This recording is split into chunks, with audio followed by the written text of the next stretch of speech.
Hello guys, welcome back to our YouTube channel. जैसे कि last video में हमने देखा था कि वीएफडी क्या होती है और वीएफडी का वर्किंग प्रिंसिपल, वीएफडी का सर्किट डायग्राम।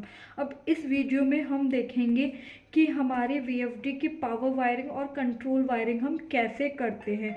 तो आइए हम अपनी वीडियो को स्टार्ट करते हैं। ये हमारे पास एक डेल्टा की वीएफडी है। अब इस वीएफडी पे हम देखेंगे कि हम अपनी पावर वायरिंग और कंट्रोल वायरिंग कैसे कर सकते हैं। जो ये वाले टर्मिनल्स हैं, ये हमारे हैं इनपुट टर्मिनल्स। ये वाला जो टर्मिनल है ये ग्राउंड के लिए है और ये हमारा 3 फेज इनपुट सप्लाई के लिए है, आर, एस और टी। इस पे हम क्या देंगे, अपनी 3 फेज इनपुट सप्लाई देंगे, जो कि हमारे कितनी रहेगी, 415 वोल्ट। अब हमें कैसे पता चलेगा इस पे हमें कितनी सप्लाई देनी है, वो हमारे वीएफडी के यहाँ पे साइड में लिखा रहता है। जैसे कि यहाँ पे लिखा है कितने फेज के, 3 फेज 440 वोल्ट, इसलिए इस पे हम कितनी देंगे, 440 वोल्ट। यहाँ पे हमने 3 फेज 440 वोल्ट दी इनपुट सप्लाई। अब जो ये वाले टर्मिनल्स हैं हमारे, ये हमारे हैं output terminals, you V W. यहाँ पे हम अपने मोटर को कनेक्ट करेंगे। B1 और B2, इन टर्मिनल्स को हम बोलते हैं ब्रेक टर्मिनल्स। इसमें हम अपने ब्रेकिंग रजिस्टर को कनेक्ट करते हैं।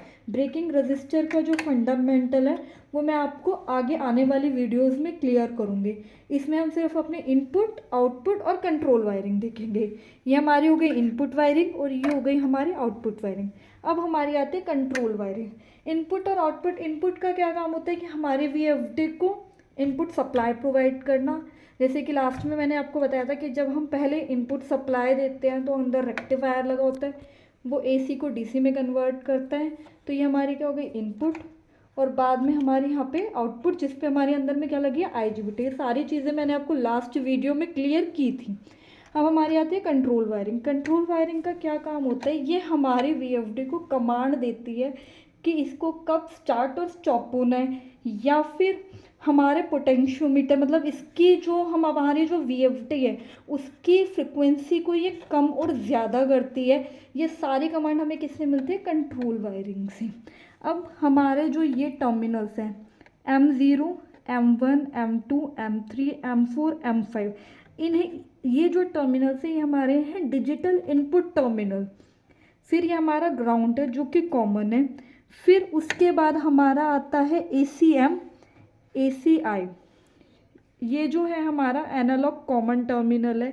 ये हमारा एनालॉग करंट के लिए यूज़ होता है। और ये +10 वोल्ट क्या है, एनालॉग के लिए यूज़ होता है। एनालॉग टर्मिनल किस लिए यूज़ होता है, हमारे पोटेंशियोमीटर को कनेक्ट करते हैं हम इन पे, जिससे हमारे वीएफडी को स्पीड की वो मिलती है, हम उसकी स्पीड को कम और ज़्यादा कर सकते हैं। AVI क्या है, एनालॉग वोल्टेज।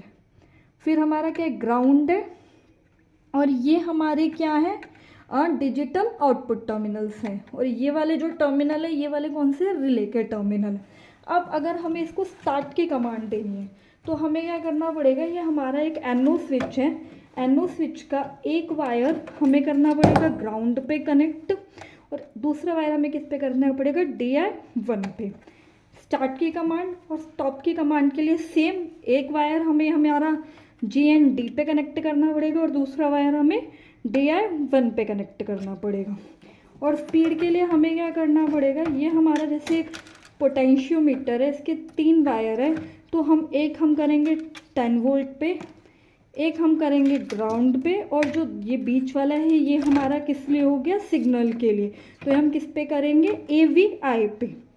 ठीक है, तो ये हमारी हो गई कंट्रोल वायरिंग।